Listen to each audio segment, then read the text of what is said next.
in a generation where we like focusing on our flaws. We like trying to look like the next best thing. We like trying to look like the models. We like trying to look like the famous people. And we're not content with being ourselves. But let me tell you guys, that mentality is wrong. Because God doesn't make mistakes.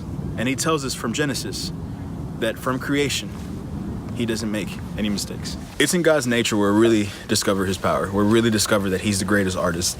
It takes being surrounded around his creation to know that he's all powerful. We realize that we have a God that spoke all this into existence. Like, picture that. He spoke and it was created. All the trees, all the wildlife, this earth, these mountains, these hills, God spoke and he created. Man, he's powerful. And if we look in Genesis, we see how God views us. We see the kind of love he has for us. After he created everything, after he made the stars, after he made the trees, after he made the mountains, God said it was good, and it was good. But on the sixth day, when he formed man, and he didn't just speak man into existence, when he formed man, when he sculpted him, when he breathed life into him, God said it was very good. Have you ever asked yourself why?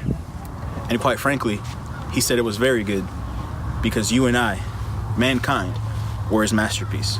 You know, he didn't look at the sun and said it was very good. He didn't look at the mountains and say it was very good. He didn't look at anything else and say it was very good. But when it came down to you and me, he said it was very good. That's because we're one of a kind. So many times we like focusing on our imperfections. I don't look like him. I don't look like her. And we start looking at our flaws. But we forget that when God looked at you, he saw his favorite creation. He saw his masterpiece.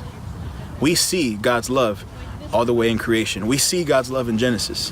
He made you and I. That's the first act of love he's ever done. He had no reason to make us, but he made us out of love. So stop looking at yourself and putting yourself down.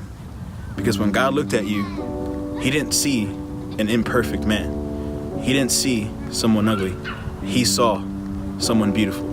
He saw someone worth saying it was very good.